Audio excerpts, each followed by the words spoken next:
Hi guys, welcome back, bienvenue and all that jazz. It's time to talk about reading plans for 2023 and kind of reflecting on the plans that I theoretically gave myself for 2022. So without any further ado, this will be just talking about the 10 series that I had planned to get to in 2022, how I did, and then looking forward to the 10 series that I'd really like to prioritize to continue, complete, or start in 2023. So first off, let's start with the books that I talked about in 2022. So the first thing on this list was Wheel of Time by Mr. Robert Jordan.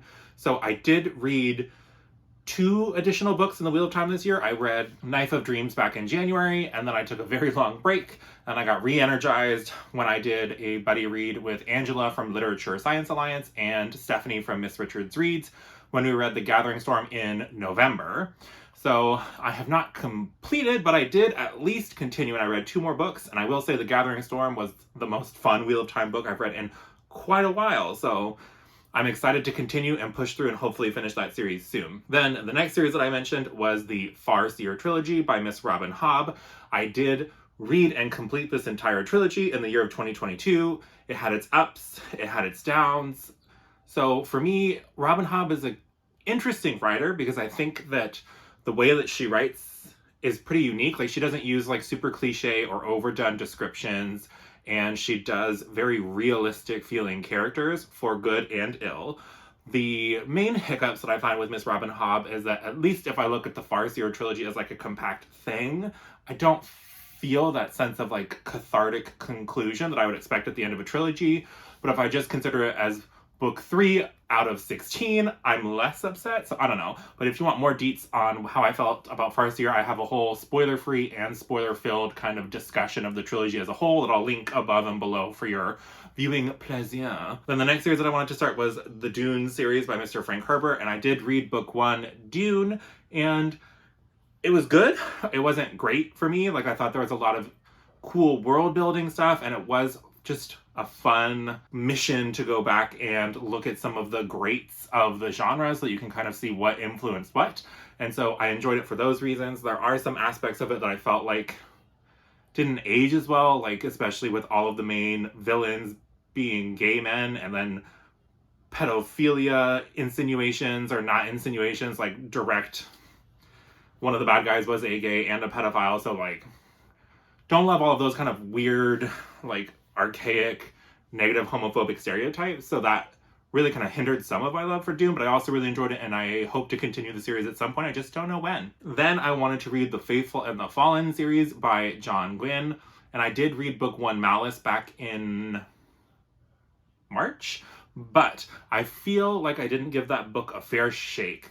I thought it was good but not great, and I cannot tell you anything about it at this point in time. Like, I have forgotten everything. I don't remember any character names. I don't remember any main plot things. There was maybe some giants in a bowl. I don't know. I have no idea. So, and I think there's an animal companion. Don't quote me on any of this. And the reason why that happened is because I took it with me when I was going to a conference in Philadelphia, and I had to do a red-eye flight, and I didn't sleep for like 2 days straight, and that was the time that I read Malice, and so it is just in my brain like a fever dream, and so I want to reread Malice at some point and then continue with that series. But I did start it, so it counts. The next series on this list was The Chronicles of the Unhewn Throne by Brian Staveley. I did read and complete the entire first trilogy, and it's not my favorite. Like, I don't hate it, but it wasn't great either. The bad guys were bad because of sexual assault, and it just was like such a weird 2-dimensional trait to build a villain around. And then the conclusion to the novel, I just felt really annoyed because all of the like major confrontations that we'd building to for 3 books happened off page, which we are discovering that is a pet peeve of mine. So it was okay. I hear that the like standalone novella Bloodsworn and then the next series is great, but I also know that the people who say that liked Chronicles of the Unhewn Throne, so don't know that I can trust their opinions on that. So I don't know if I'll ever continue anything else from Brian Staveley. It was fine. Then I had intended to continue my Clare journey with the Infernal devices, so Clockwork Angel, Prince, and Princess. I did not do this. Didn't pick up a single Clare in 2022, I don't think. Oops. Maybe I'll slot that in whenever I'm feeling like something kind of tropey, angsty, kind of early 2000s YA, so I did not do that. And then I had intended to start the Malazan or the Book of the Fallen or whatever it is. And I didn't start that either. And the reason why was because I only wanted to start Malazan after I finished the Wheel of Time, and I still have yet to finish the Wheel of Time. So Malazan has not yet happened, but it's still on my radar. So, and then I'd also intended to read the First Law trilogy, at least the original trilogy by Joe Abercrombie. Didn't do that either. Kind of forgot about it. Oops.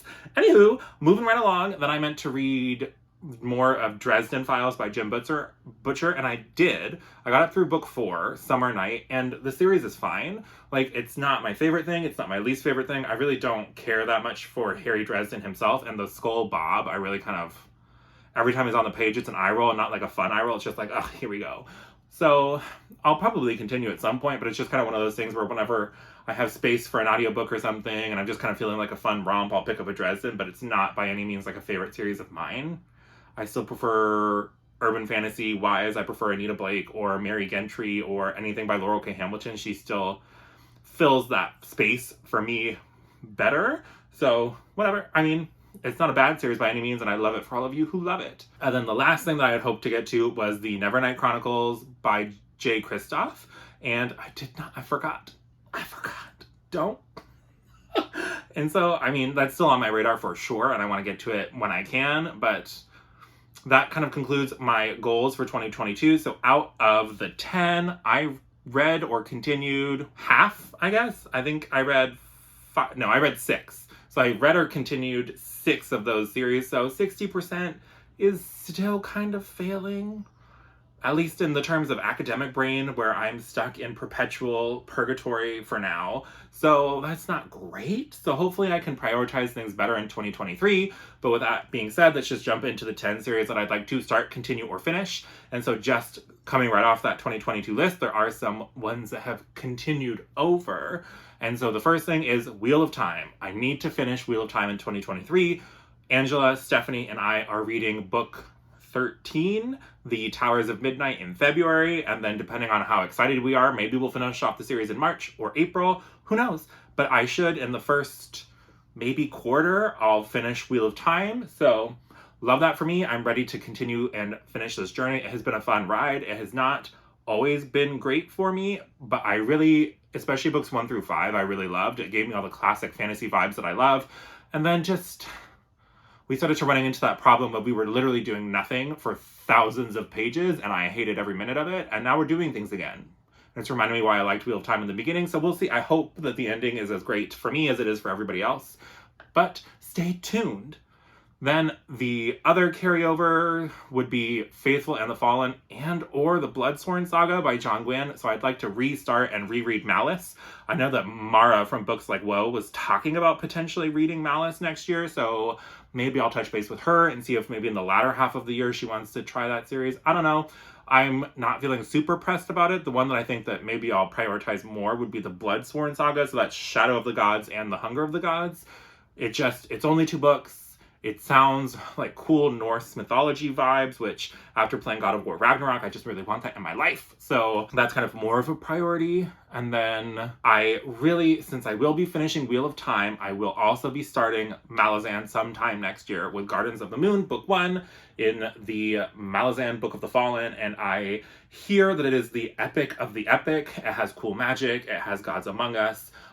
I do hear that one of the major drawbacks it is like almost intentionally convoluted, and so my brain, when I hear that, kind of automatically thinks a la Dark Souls or Elden Ring, where like the lore is there, but you really have to dig into it. It's not just presented to you on a platter, and sometimes you won't know what's going on until later in the story and or game. So I'm kind of expecting to go into it and kind of enjoy the vibes and enjoy the action, and then I might have to do what I do for Dark Souls and go watch a few hours of YouTube videos about what the hell I just read when it's over.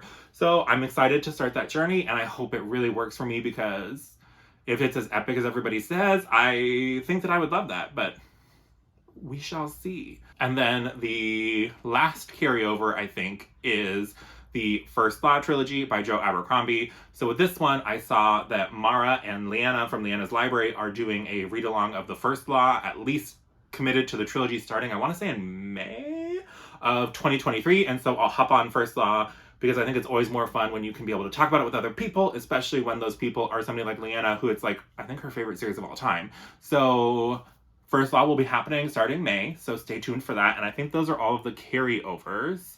So new series that I want to start in that next year would, first of all, would be A Chorus of Dragons by Jen Lyons. This comes highly recommended to me by my friend Angela from Literature Science Alliance.